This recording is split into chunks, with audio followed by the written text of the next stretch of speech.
Magandang hapon sa lahat ng mga walang sawang nakikinig sa programang ito. Awagin nyo na lang ako sa pangalang Belen. Hindi na ako gaano magpapakilala dahil ang tanging gusto ko lang ay makahingi sana ng payo mula sa inyo. Pero bago iyon, syempre ikikwento ko muna ang punot dulo ng problema ang pinagdadaanan ko ngayon. Meron akong kinakasama na itago na lang natin sa pangalang Drigo. Lahat naman ng kwentong pag-ibig ay nag-uumpisa sa masaya, nakakakilig puno ng pagmamahalan. At pagkatapos nito ay puro pait at sakit na ang susunod na mararanasan. Ganyan na ganyan ang nangyari sa amin, Drigo, dahil nung tagal na kami, biglang nagbago ang lahat. Nagagawa na niya akong saktaan at pagsalitaan ng mga hindi magagandang mga salita.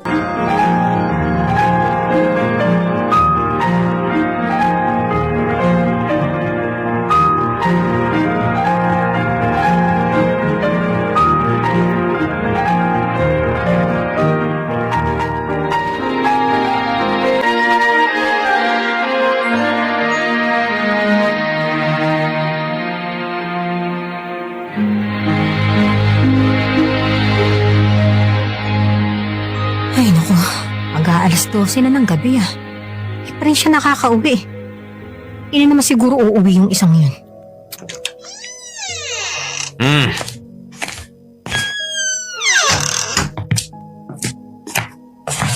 Ay, salamat at naisipan mo rin. Halika nga rito.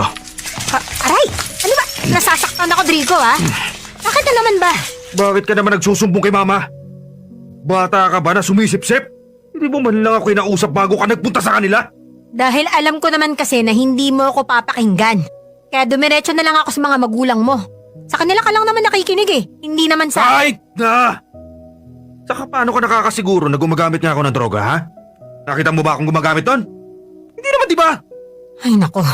Ano bang akala mo sa akin? Tanga para hindi ko agad maintindihan kung ano ang ibig sabihin ng nakita ko? Wala kang pakialam sa mga ginagawa ko! Anong wala akong pakialam?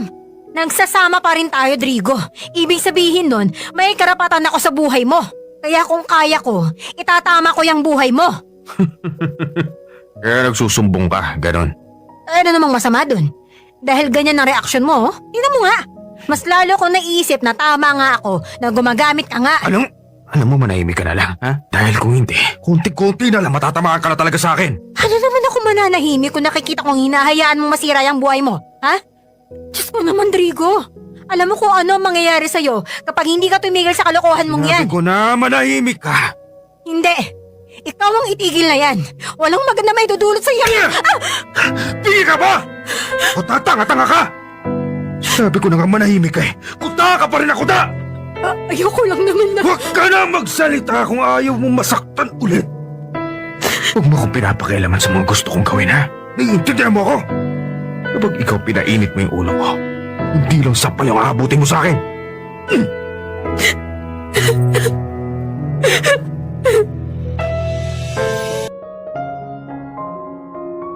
Gustuin ko mang iwan si Drigo ay hindi ko naman magawa para bang sa kanya na umikot ang mundo ko. Pakiramdam ko ay wala nang ibang tatanggap pa sa akin bukod sa kanya. Matagal ko nang alam na hindi na niya kumahal dahil halata naman sa mga salita at gilos niya sa akin. Pero ako itong hindi makabitao, hindi makatanggap sa tuluyan ng nagbago ang dati naming masayang pagsasama.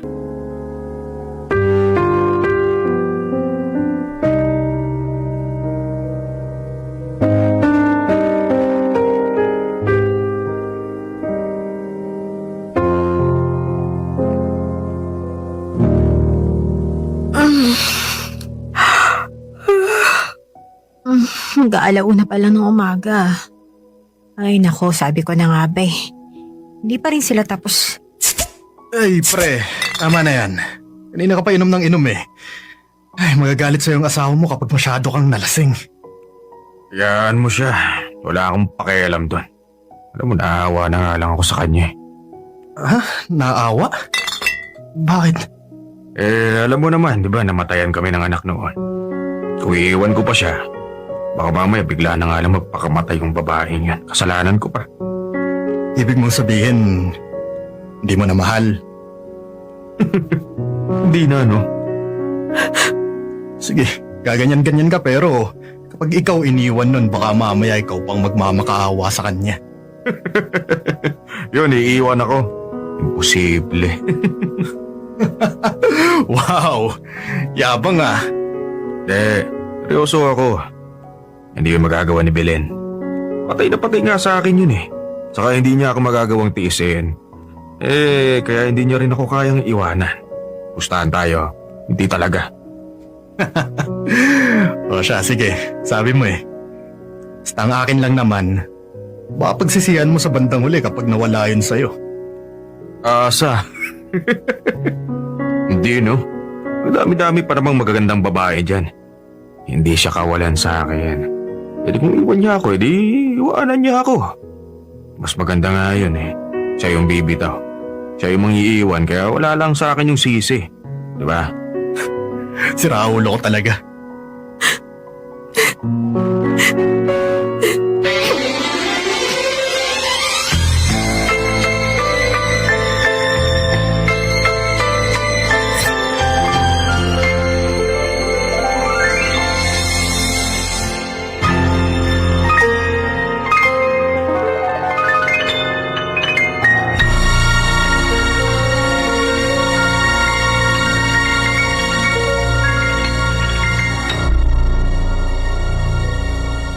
Saan ka ba nagpunta? Buong araw kang nawala. Wala tuloy pagkain dito sa bahay. Pumunta ako kay na Joanne. Joan, ba't di ka nagpaalam sa akin? Bigla-bigla ka na lang umaalis ng bahay. Hindi ko tuloy alam kung saan kita hagilapin. Oo ngayon, alam mo na yung pakiramdam na hinahanap ng isang taong hindi mo naman mahanap. Problema mo. Ba't ka ganyan sumasagot sa akin ha? Wala akong problema. Magluto ka na lang ng pagkain mo. Kumain na ako sa labas. Magpapahinga na ako. Hoy. Ano tinatalikuran? Bitawan mo nga ako! Ano ba? Ang kaartehan yan. Pinapakita mo sa akin ha? Kung may problema ka, sabihin mo! Hindi yung mas lalo mo akong binubuisit. Gusto mo talaga malaman kung anong problema ko, ha? Yung sarili ko. Bakit? Dahil kahit ikaw lang naman ang pinakawalang kwentang lalaki sa buong mundo, hindi ko pa rin alam kung bakit mahal pa rin kita.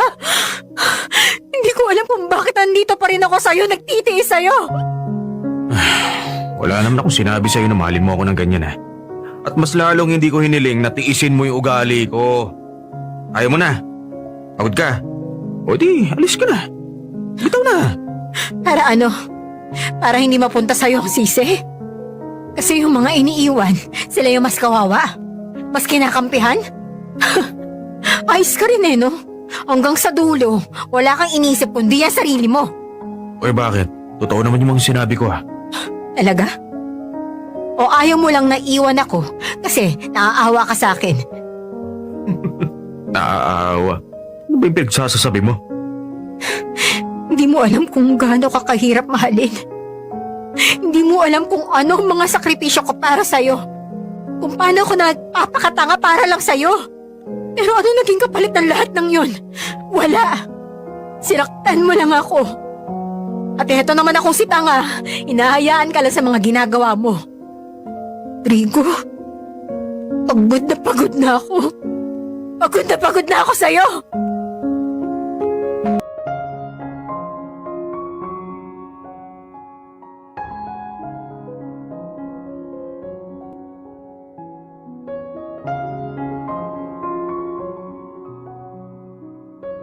Siguro, nasagad na rin ang pasensya at pag-unawa ko kaya nagawa kong sukuan si Drigo.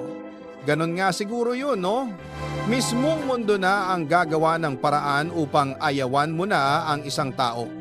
Ipinaglaban ko naman ang pagmamahal ko para sa kanya, pero paano pa ako lalaban kung naubos na ang lahat ng lakas ko kaya sa huli bumitaw na ako umayaw, umalis sa isang pagsasamang hindi na ako nakakaramdam ng kahit anong pagmamahal.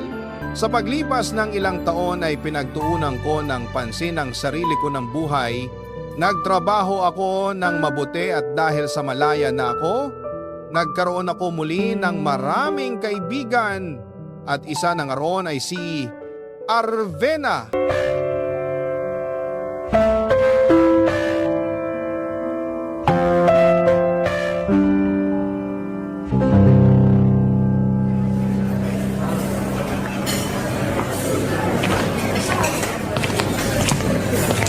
Hi Belen, may kasama ka? Ah, wala. Sige, buka lang dyan. Salamat. Ang sarap ng pagkain ng cafeteria ngayon, no? Naparami tuloy ako ng kuha ng kanin. Ako nga rin eh. Ang sarap na itong minudo nila, no? The best. Eh nga pala, nakita kita dun sa may labasan Nakaupong mag-isa. Tapos parang ang lalim ng iniisip mo. Ayos ka lang ba? Marami lang talagang problema. Alam mo na, sa pamilya, sa buhay, sa lahat. Nakakapagod na nga minsan mag-isip eh. Kaso, wala naman akong magagawa. Kailangan ko makaisip ng paraan eh. Teka, paraan? Bakit? Ano bang problema mo? Naku, kapag sinabi ko sa yung mga problema ko, baka tapos na yung lunch break, hindi pa rin ako tapos magkwento. Eh di, yung pinakamalaking problema mo na lang yung sabihin mo. Alam mo kasi, nakakagaan din minsan ng kalooban kapag sinabi mo yung problema mo sa ibang tao. Malaking problema. Nagsasama na lang kami ng kinakasama ko para sa anak namin. Kaya yun, madalas kami kung mag-aaway, lalo na pagdating sa pera. Pinalayas pa nga niya ako sa bahay dahil daw maliit yung sahod na kinikita ko eh. Ano raw ba yung mapapala niya sa isang katulad ko? Pero dahil sa gusto ko pa rin maging responsableng ama, tinuloy ko pa rin yung pagbibigay ng sustento. Hindi ko siya iniwalayan. Yun naman pala eh. Responsable ka naman palang ama. Yun na nga eh. Kaso may isa pang problema. Pati yung pamilya ko nakaasa sa kinikita ko. Ano? Seryoso ka? Ayos, di ba? May anak na nga akong binubuhay, may pamilya pa akong sinusuportahan. Kaya yun, para kahit minsan mawala sa isip ko yung problema ko, umiinom na lang ako linggo-linggo. At yun yung parati nilang problema sa akin. Di nila alam, sila yung dahilan kung bakit inom ako ng inom. Ay, ang hirap naman pala ng sitwasyon mong yan. Hindi ko inakala na may ganyan ka palang kabigat na problema. Pero pagdating dito sa trabaho natin, parati ka naman nakatawa. Kunwari lang yun, para walang makapansin. Walang maawa sa akin. Kaya huwag kang maawa sa akin ha. Ayoko kasi ng ganun. Sa'yo lang naman ako nagsasabi ng lahat ng problema ko eh. Kaya sana, sa atin lang ha. Oo naman no. Hindi naman ako madaldal na tao. Pero alam mo, tama nga yung sinabi mo. Ngayon nagkwento ako kahit papaano, gumaan yung loob ko. Kaya salamat talaga sa'yo Belen ha. Kahit kailan talaga nakakagaan kang kasama. Sus, wala yun. Masaya ako kasi kahit papano. Sa pakikinig man lang, nakapagpagaan ako ng kalooban mo. Kaya ngayon, kapag gusto mo nang makakausap at gumaan yung kalooban mo, nandito lang ako para makinig sa'yo ha. Kahit paulit-ulit pa yan, ayos lang. Walang problema sa akin.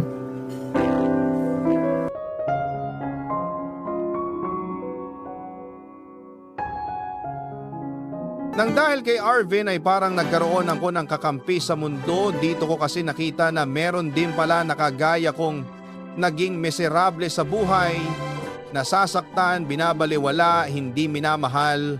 Alam ko ang nararamdaman ni Arvin dahil minsan ko na ring naranasan ang mga iyon, kaya naman pinakita ko meron siyang karamay. May isang taong nakakaintindi sa bawat sakit at galit niya sa pag-ibayge.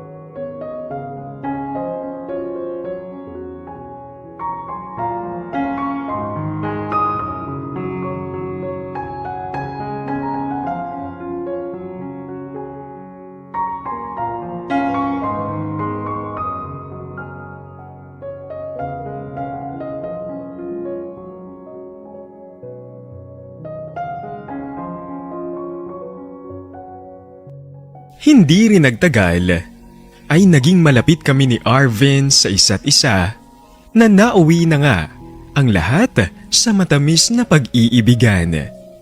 Oo, alam kong mali ang naging relasyon namin dahil pamilyadong tao na siya. Pero ganoon nga talaga siguro. Masyadong malapit sa bawat isa ang dalawang taong nakaranas ng pait, pati na rin ng sakit.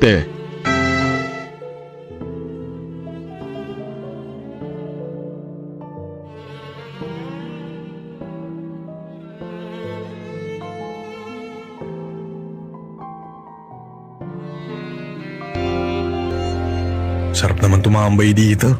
Walang masyadong tao kaya tahimik, mahangin pa. Kaya nga eh.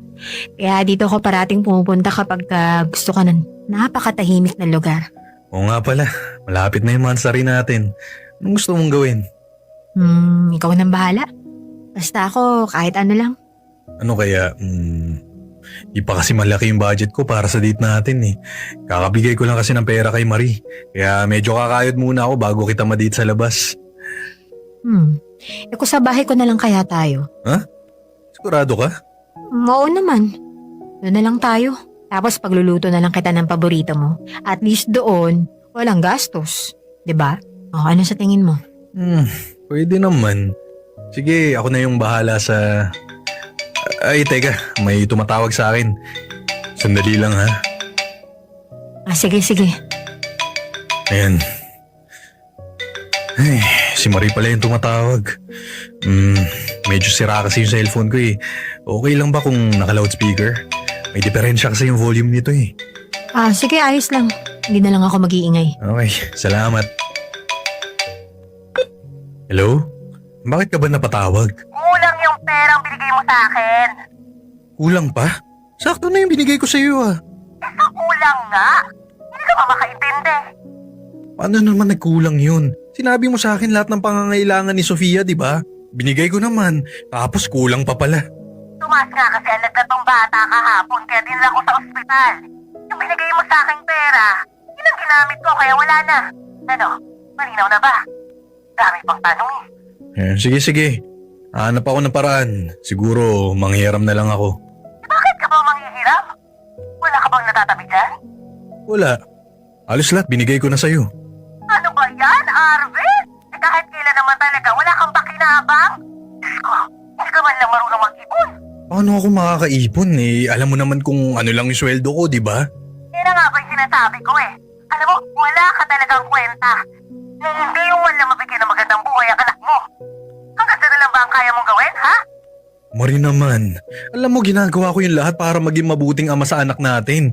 Pero anong magagawa ko kung ito lang yung kaya kong gawin? Ay nako, ewan ko sa'yo. Wala akong mapapala sa pakikipag-usap sa'yo. Basta gawan mo ng paraan na magkaroon ako ng pera. Kailangan namin yan dito. Bilisan mo ha. Sinasabi ko sa'yo, Arvin. Dapat sa linggong ito, makapagbigay ka na.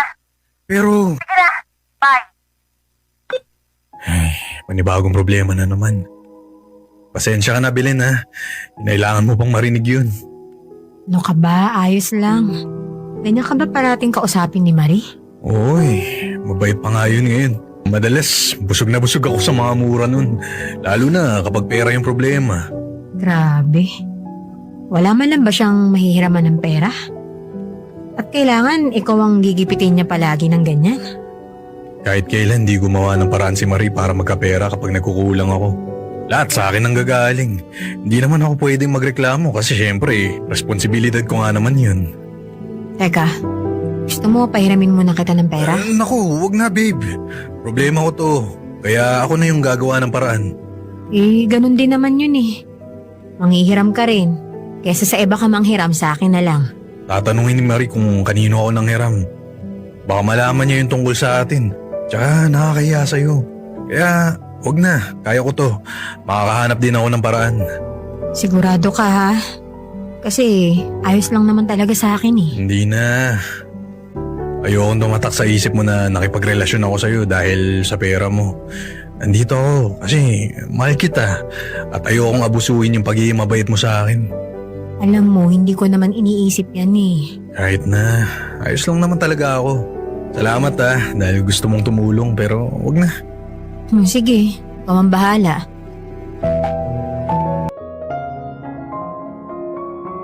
Ako ang naging sandalan ni Arvin sa tuwing may problema sila ni Marie. Ako ang tumutulong sa kanya kahit papagdating sa pera. Gusto ko kasi ang patunayan sa kanya na mas higit pa ako kahit sinumain. Para kapag dumating ang panahong kailangan niyang mamili, ako ang pipiliin niya. Ako ang pipiliin niya.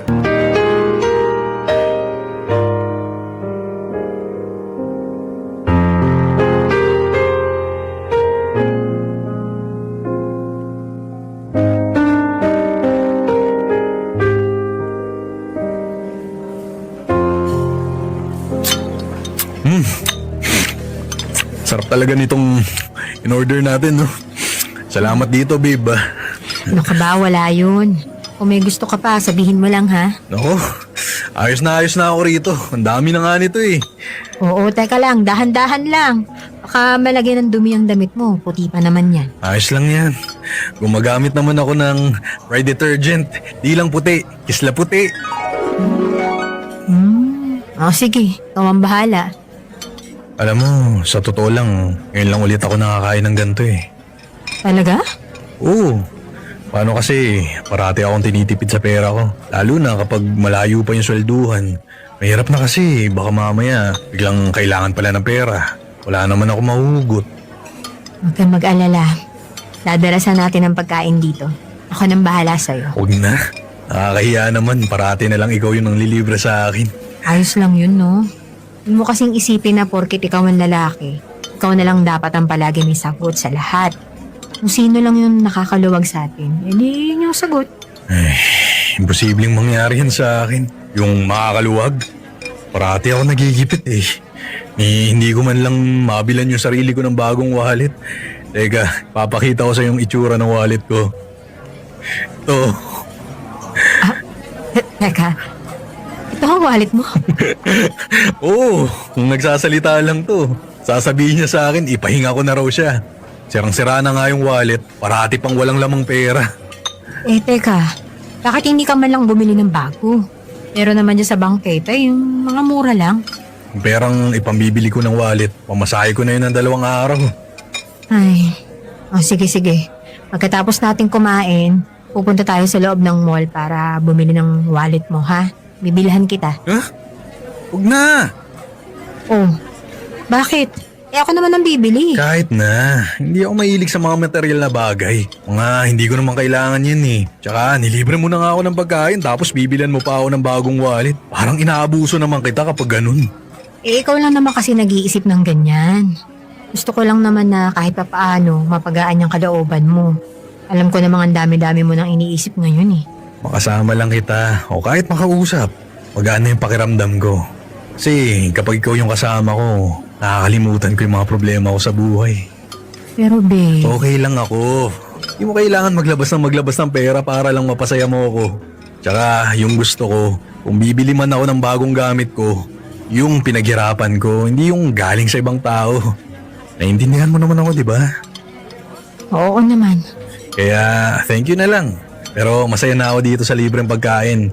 At pinapromise ko sa'yo, babawi ako sa'yo kapag nagkapera na ako. Di pwedeng ikaw na lang yung parating naglalabas ng pera.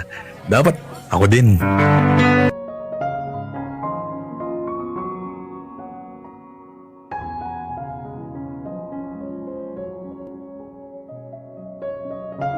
Mas lalo akong nahulog kay Arvin dahil sinusuklian din niya ang pagmamahal na binibigay ko sa kanya. Mabait at masikaso rin siya, kaya siguro pumayag akong maging pangalawa sa buhay niya dahil sa bawat kinikilos ng boyfriend ko na mga pinapakita niya sa akin. Mas lalong tumataas ang pag-asa kong kami rin ang magkatuluyan sa bandang Julie.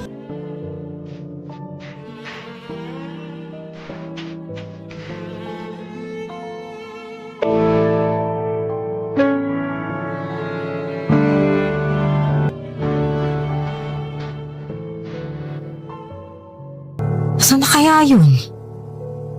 Teka nga, tatawagan ko nga ulit. Maayos na yung cellphone niya.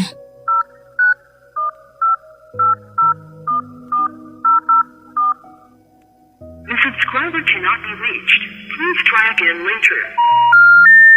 Ay, nakapatay pa rin. Kahapon pa siya hindi nakakauwi eh. Sana si Arvin na yung kumakatok. Ay, salamat. Nakauwi ka rin. Ano bang nangyari sa'yo? Pasensya ka na. Nahihirapan kasi akong sumakay ng bus. Bakit nakapatay kasi yung cellphone mo? Kahapon pa kita hindi matawagan eh. Nalobat kasi ako tapos nasikira rin yung charger ko. Bakit ganyan yung boses mo? Dahil naiinis ako. Nagpaalam ka sa akin na doon ka muna sa inyo mula nung weekend, di ba? Tapos ngayon ka lang umuwi. Martes na ngayon eh. Nagkasakit kasi yung anak ko kaya hindi agad ako nakauwi. Sana man lang nakitext ka para alam ko, di ba? Hindi yung hintay ako ng hintay sa'yo dito nang hindi ko man lang alam kung ano nang nangyayari sa'yo, kung ligtas ka ba o ano. Kung babalik ka pa ba o hindi na. Bakit naman ako hindi babalik? Ewan ko. Hindi ko alam. Malay ko ba kung nagbago na yung isip mo at yung Marina yun ang pinili mo? Alam mong malabong mangyari yan. Nakikisama lang naman ako sa kanya para sa anak namin eh. Hindi mo kailangan magselos at mag-isip ng mga kung ano-ano. At alam mo rin na hindi ko maiiwasan yan. Kasi kahit anong gawin ko, kahit pagbali-balik na rin ko man ang mundo, pangalawa lang naman ako sa buhay mo. Kaya hindi mo ko masisisi kung magkakaganito man ako. Kung bawat pagpunta mo sa kanya, natatakot ako na baka isang araw hindi ka nalang bumalik sa akin. Makinig ka sa akin. Ikaw yung mahal ko. Hindi ko ba napapatunayan yun sa'yo? Ano pa bang gusto mong gawin ko? Hindi ko alam. Hindi ko alam. Babe, alam kong nahihirapan ka na sa sitwasyon natin. Ako rin naman eh. Gusto ko ikaw yung parati kong kasama. Kung pwede ko lang ibigay lahat sa'yo ng oras ko, ibibigay ko eh. Pero pareho natin alam na hindi pwede yun. Bakit ba kasi hindi mo na lang siya iwan? Ikaw na rin naman na nagsasabi, di ba, na hindi mo na siya mahal. Naramdam mong may iba na rin siya. Dahil sa anak ko. Ayokong ilayo niya sa akin yung bata. Kaya sinasabi ko sa'yo, magtiis pa tayo ng konti. Pero Arvin, hanggang kailan? Pumayag akong maging pangalawa sa buhay mo kasi mahal kita. Kaya lang, habang tumatagal tayo, nakukonsensya ako sa ginagawa natin. May pakiramdam ko, ang sama-sama ako ng tao dahil sinisira ko yung pamilya niyo. Hindi yan totoo. Hindi ikaw yung sumira ng pamilya namin. Dahil hindi ka pa man din dumarating, hindi ko na mahal si Marie. Siya ay nagtulak sa akin palayo. Wala kang kasalanan. Sa'yo wala. Pero sa paningin ng ibang tao, masama akong babae dahil kabit ako. Arvin, ayoko maging ganito. Ayoko mapunta sa ganitong sitwasyon. Pero wala eh. Nandito na. Arvin, hindi ko kaya na mawala ka sa akin. Hindi ako mawawala sa'yo. Bigyan mo pa ako ng konting panahon para maayos ko yung lahat. Hindi kita iiwan kahit anong mangyari, ha? Pero paano kung magbago yung isip mo? Paano kung bigla mong ma-realize na siya pala talaga yung mahal mo? Paano na ako? Hindi mangyayari yan. Tapos ko na siyang mahalin. Nawala na yung pagmamahal ko sa kanya dahil pinabayaan niya ako. Oo, mali itong ginagawa natin pero masaya ako sa'yo eh. Ibang-iba ka kay Marie. Kaya paano kita iiwan? Bakit ko iiwan yung isang tao nagpapahalaga sa akin ng totoo? Natatakot lang ako. Naiintindihan ko. Pero parati mong tatandaan na mahal kita. Hindi kita iiwan. Sayong-sayo lang ako. Ang hinihingi ko lang, konti pang panahon, konting pagtitiis, konting pag-intindi sa sitwasyon ko. Dahil sa bandang huli, sisiguraduhin kong sa'yo lang ako babalik.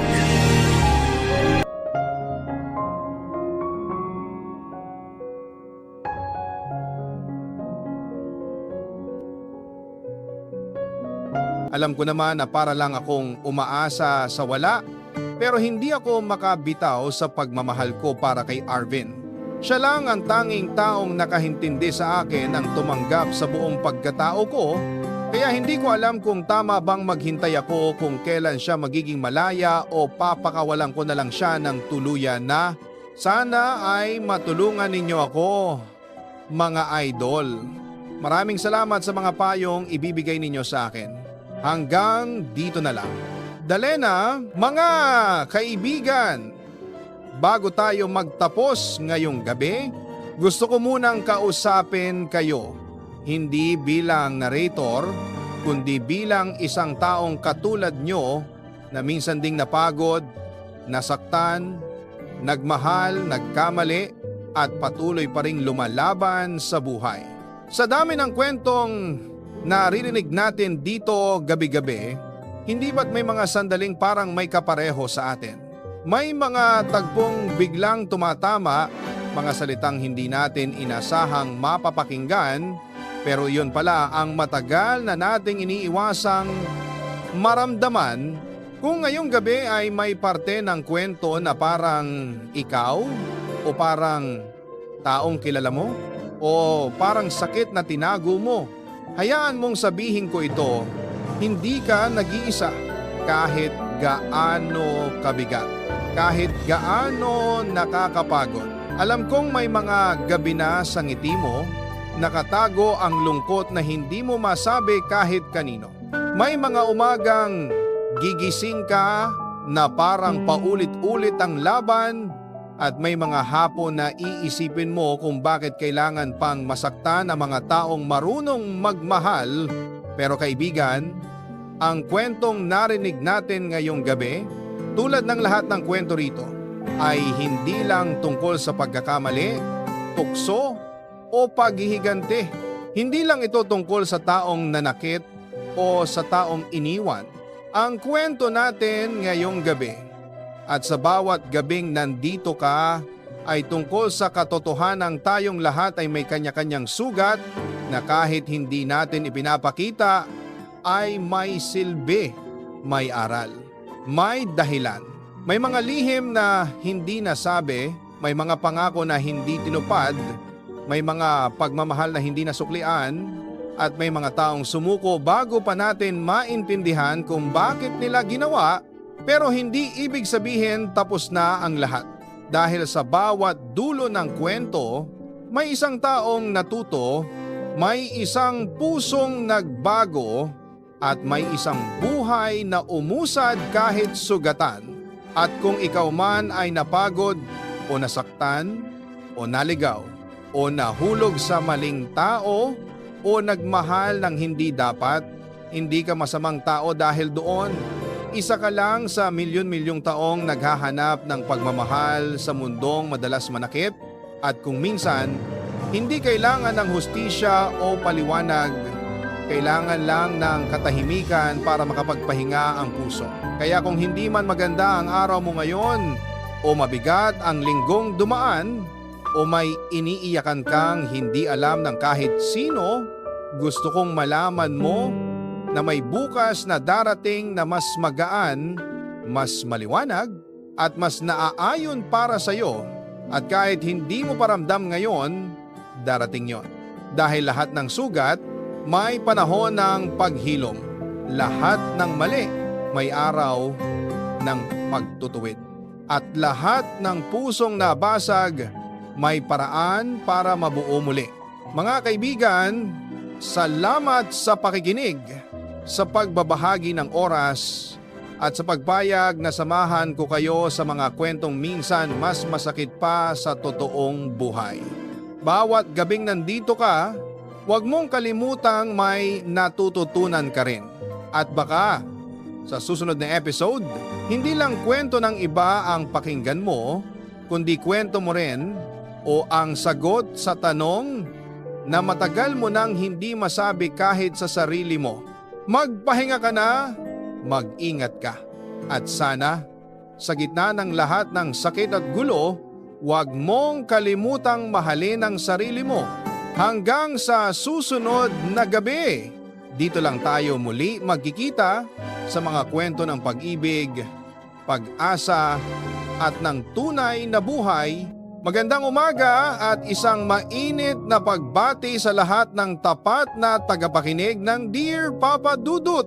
Itago nyo na lang mga kowa sa pangalang Glenda, 26 years old at nagtatrabaho bilang operator sa isang electronics company. Ngayon pa lang ay sasabihin ko na sa inyo na isa akong tomboy. Ako yung uri ng tomboy na kilos lalaki, formang lalaki at goat with lalaki. Elementary pa lamang ako ay alam kong iba ako sa mga kalaro kong babae. Iba rin ang gusto ko pagdating sa pananamit at sa style ng buhok. Nung mag-high school nga ako, dito ko na mas nakilala pa ang sarili ko. Lalo na nung makapasok nga ako bilang isang valuable player sa varsity ng school namin. Dito ko rin unang naranasan na magkaroon ng karelasyong babay. Katimate ko siya at mag-best friends ang turingan namin hanggang sa inamin ko na sa kanya na hindi na lang isang kaibigan ang pantingin ko sa kanya. Inilihim namin Pokoy at Bea ang aming relasyon para na rin umiwas sa mapangusgang lipunan. Madami kaming pagsubok na pinagdaanan Sa isang technical school ako nagpatuloy ng pag-aaral samantalang nag-college naman siya sa isang magandang university. At dito nang anti-unting nagkaroon ng problema ang relasyon namin. Naging masyado akong selosa dahil ipinararamdam niya sa akin na okay lang kahit nawala ako sa tabi niya. Hanggang sa lumalanangan ng lumala ang mga awayan namin at isang araw na ay napuno na kami pareho at natapos ang 6 na taong relasyon namin ng girlfriend ko. Sobrang nasaktan ako doon, Pupay at Bea. Ilang beses din akong nakipagbalikan pero hindi na talaga mo workout. Sinubukan ko makipag-date pero ang hirap kumanap ng babaeng tanggap ako bilang ako. Minsan nga ay nawawalan na ako ng pag-asa. Siguro nga, totoo.